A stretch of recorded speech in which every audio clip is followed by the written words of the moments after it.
pray now. Let's pray for Sheila. Father God, we just pray for Sheila right now. May she bring the word to our hearts, Lord, and may we be touched and our spirits stirred. Thank you for Sheila for coming to us this morning. Thank you for your grace and your mercy on her life. May we have open hearts, ears, souls and minds, Lord, for the word that she's going to be bringing. Just God bless her and keep her. May your face shine upon her and give her peace at this time. Thank you, Lord. Amen. Amen. Yes, I'm Sheila. I'm from Whitton Baptist Church, and greetings from my church to you this morning. A little bit of my background. I was a teacher. I retired in 1999, and I spent 8 years in Kennington Manor School. So if any of you have over there, wherever it is, It's behind you. It's behind me. Yeah, that house between you and the school was being built when I left. And if any of you have children or grandchildren or actually were involved with Kennington Manor, you may have come across me.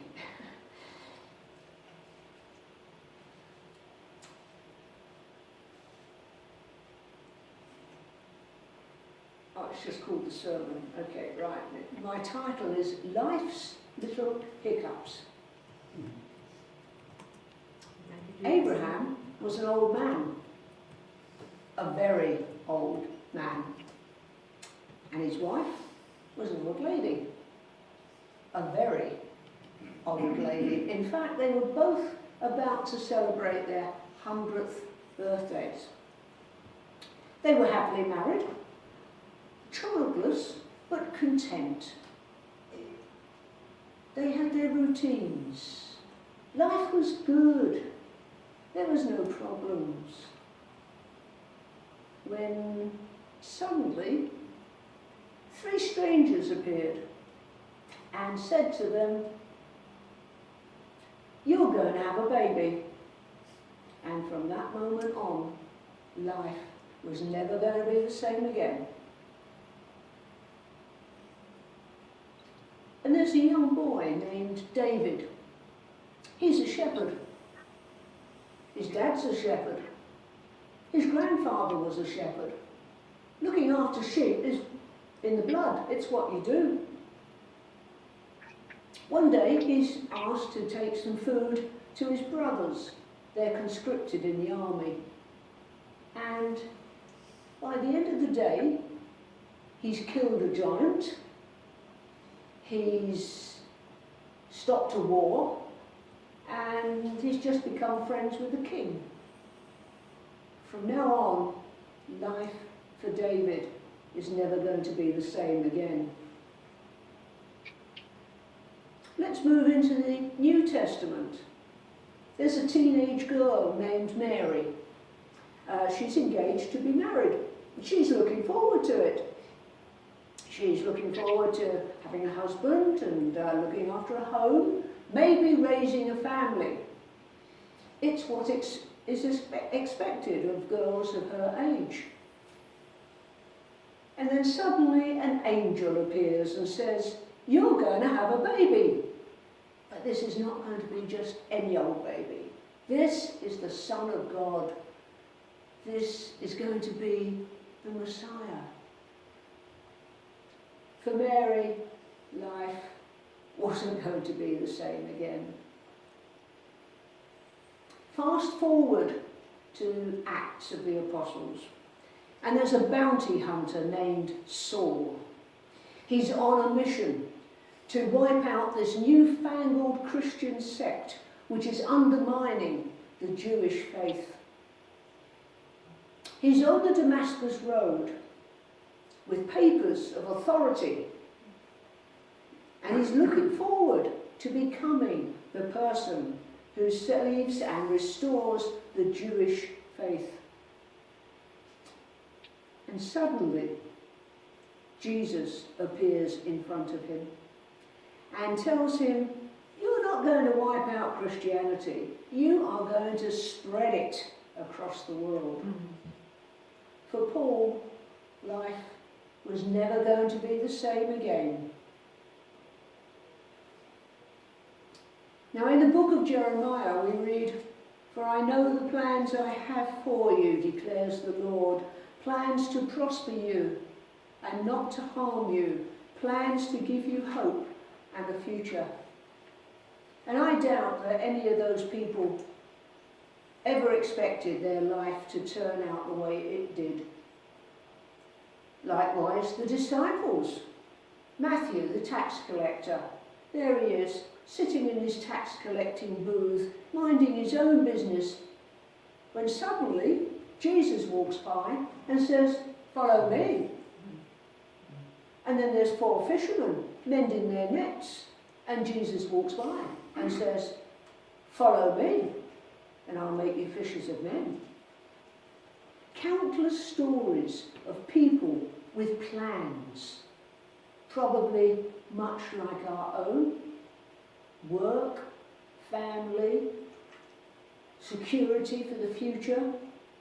It's good to plan. It's the reason we get up out of bed in the morning. We've got diaries. We've got appointments. We've got red letter days. We've got reminders. We've got plans for a holiday, for meeting people or moving house, changing jobs. It's what we do. And for most of the time, it works. But suddenly, Jesus steps in and we find ourselves on a different road. Now, that's not always easy. We are just suddenly thrown out of our comfort zone. Our plans go out of the window. We may be confused or we may be pleasantly surprised.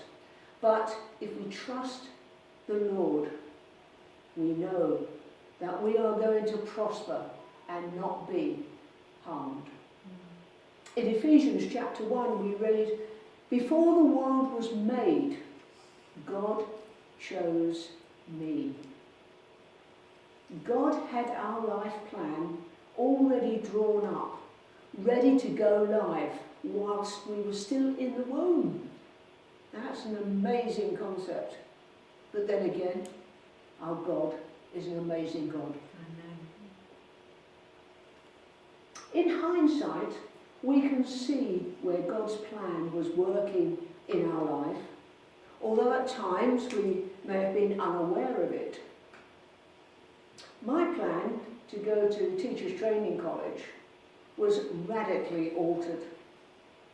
For me, I wanted to go to a college close to home. At that time, I lived in Hounslow. I didn't want to go too close to home, just far enough so that I was out of the house and away from my parents and enjoying student life. But at the same time, I could get home at weekends, like 7 o'clock Friday evening, and then leave late Sunday night to get back on Monday. That was the plan. God sent me to Barnsley, Sheffield, West Yorkshire. That's where I ended up. But that's where I met Jesus. So, my plan, nice and easy, comfort zone, God's plan. Yes, you didn't get home for weekends. You just managed to get home for half term. But that was where I ended up. And praise the Lord, I did.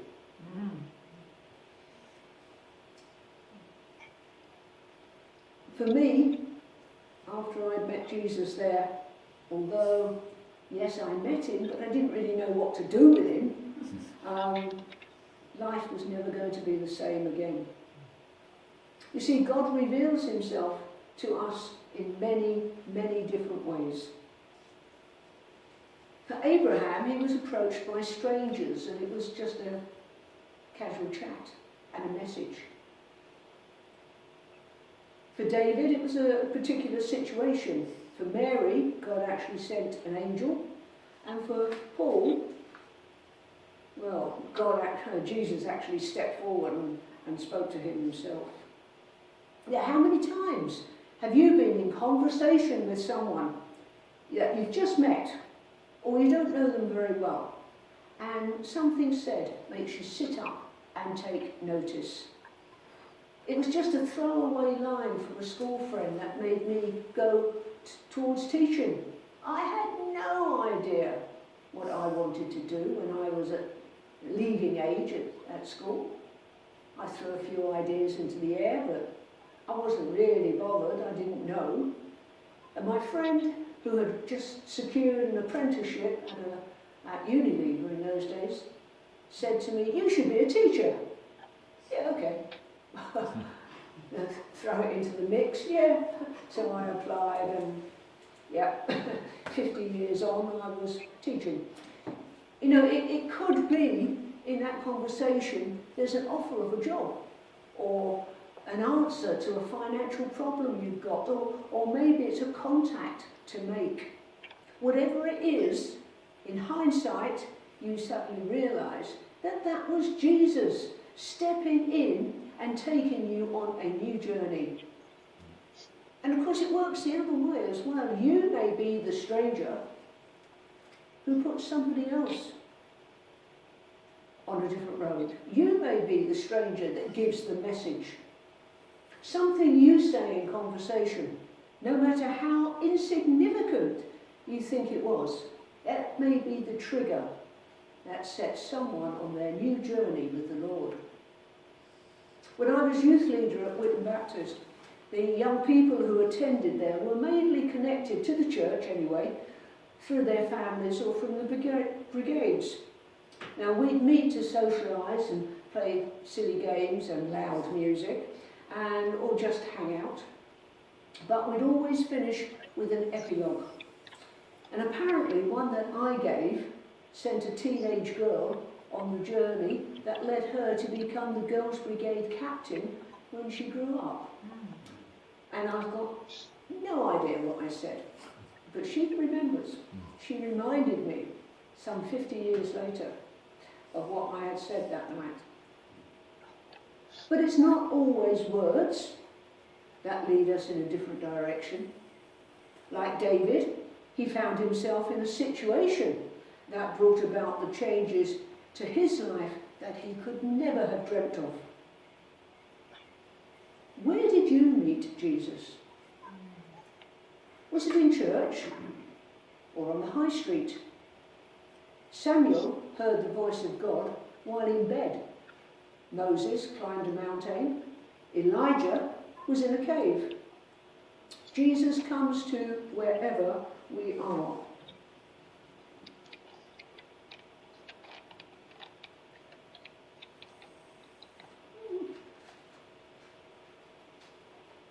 This is the place, and this is the time, here and now.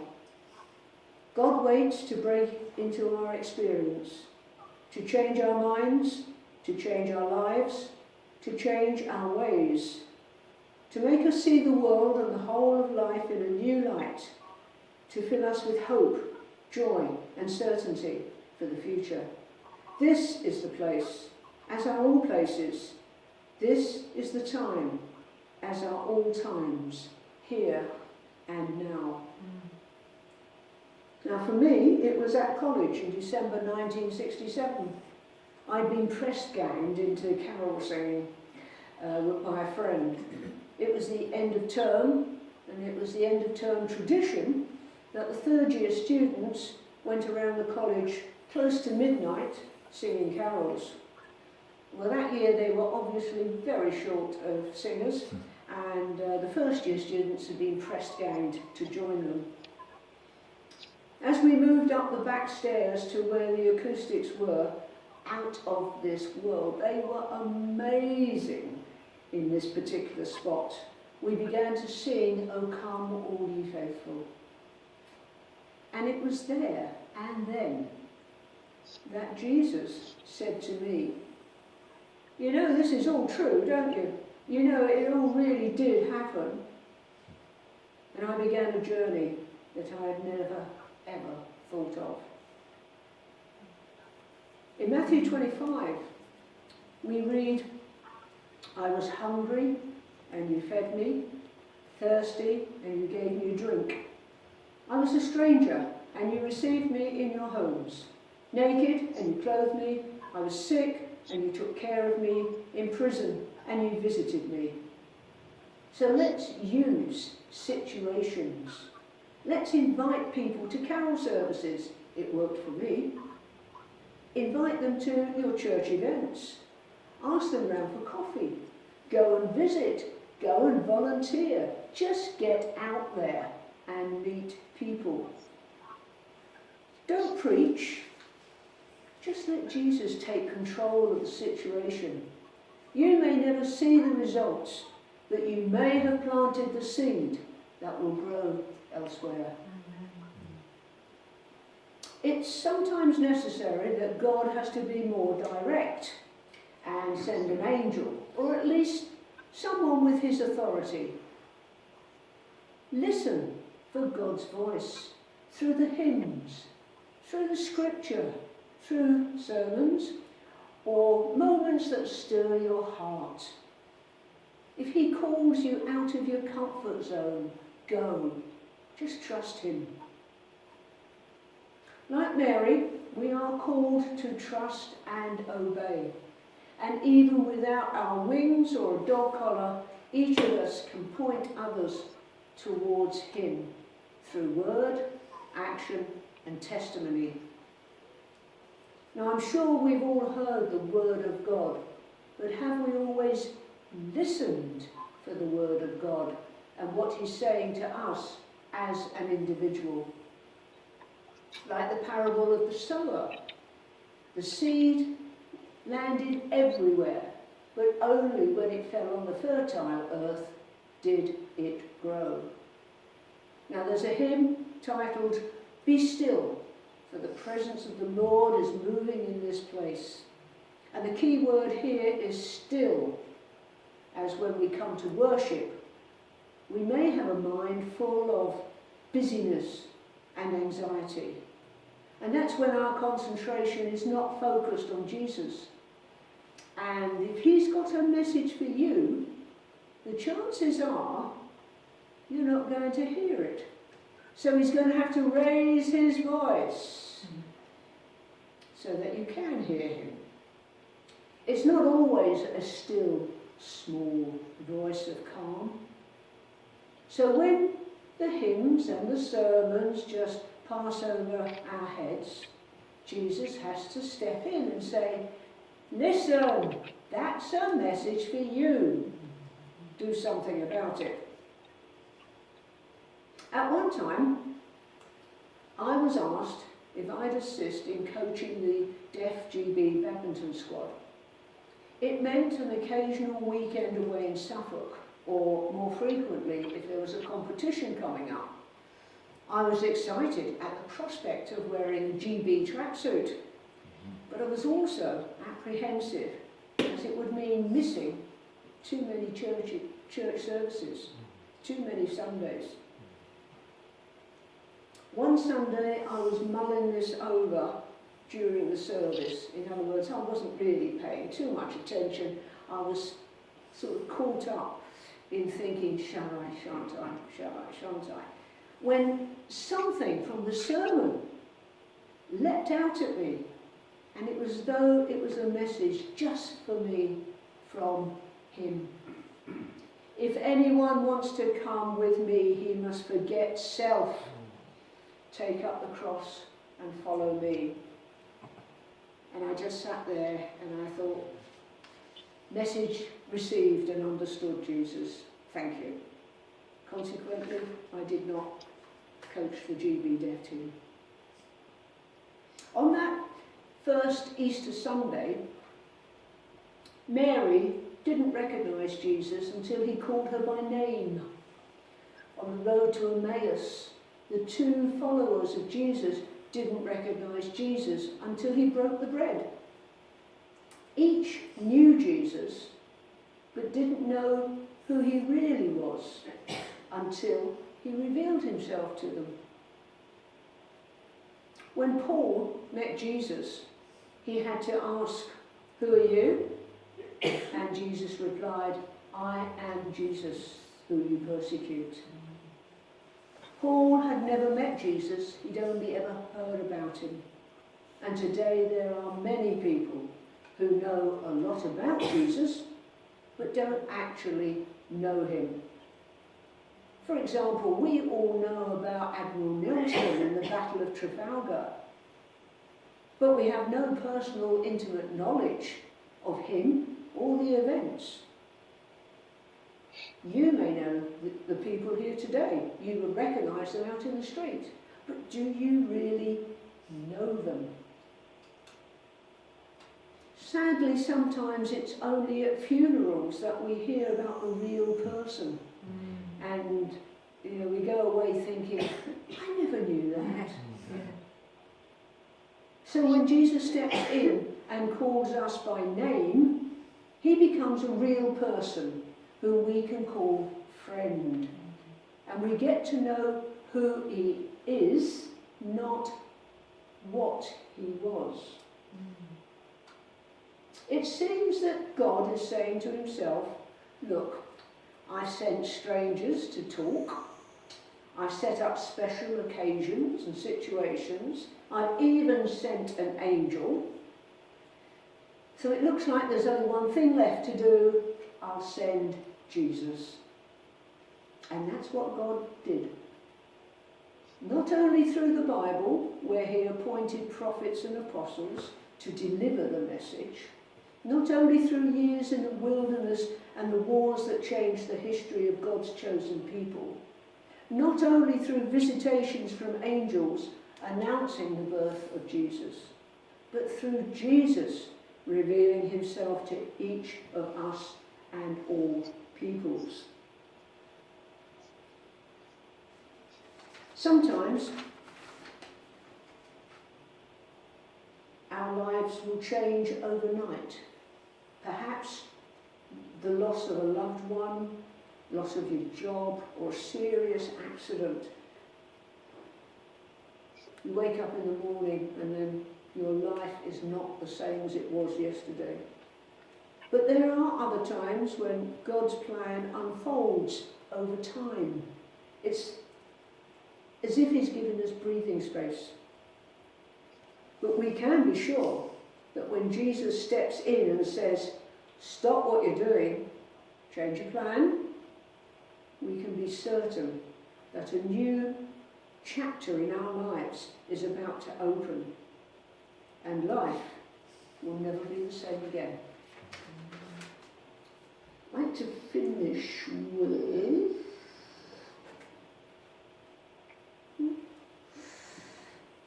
these little green post-it things are very useful, but they stick all the pages together.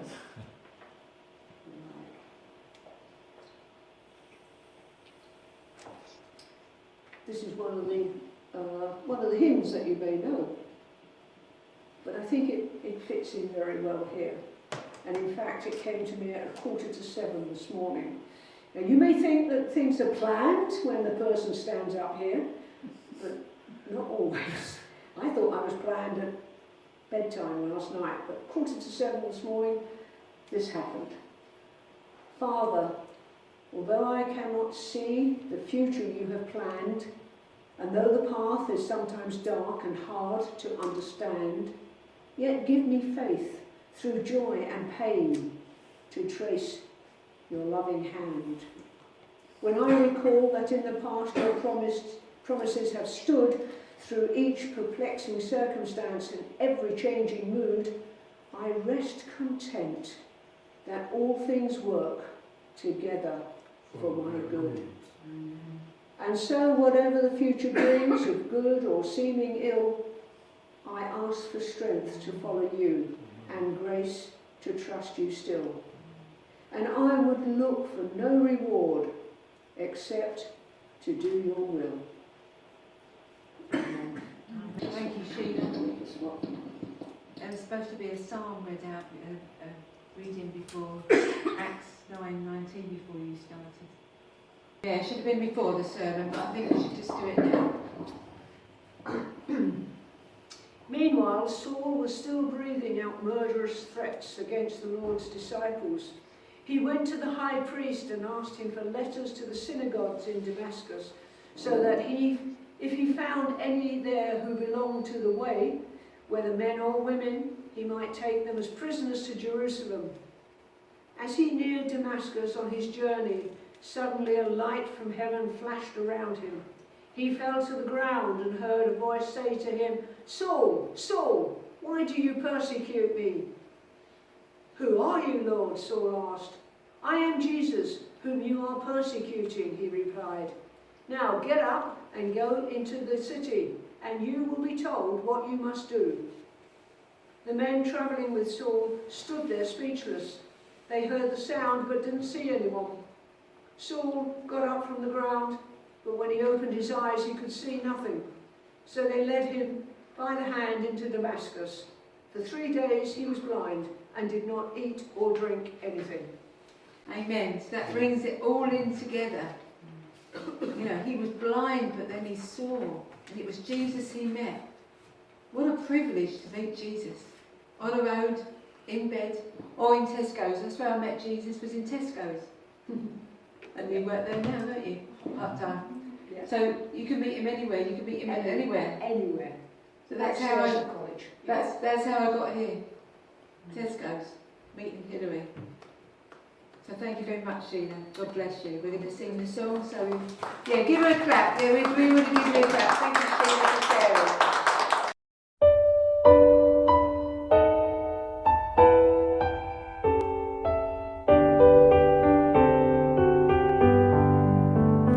I do not know what lies ahead, the way I cannot see, yet one stands near to be my guide. He'll show the way to me.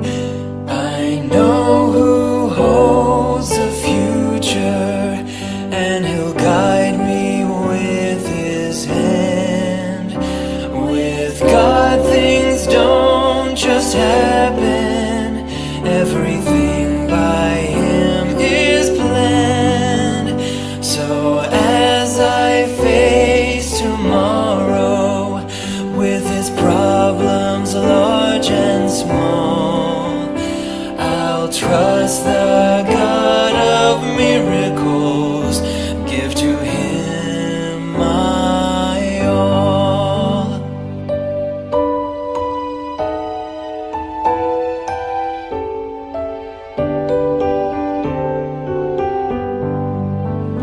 I do not know how many days of life are mine to spend, but one who knows and cares for me will keep me to the end.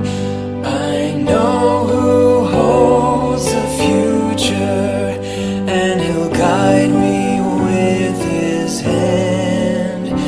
With God, things don't just happen. Everything by him is planned. So as I face tomorrow, with his problems large and small, I'll trust the God of miracles, give to him my all.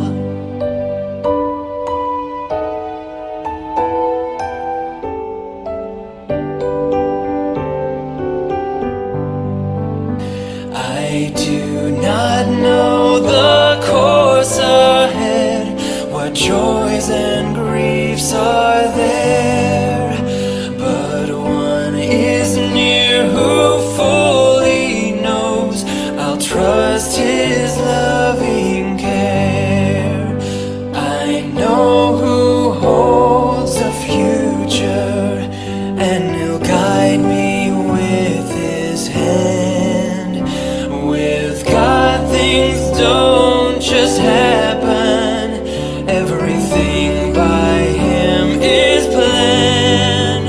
So as I face tomorrow, with his problems large and small, I'll trust the God of miracles,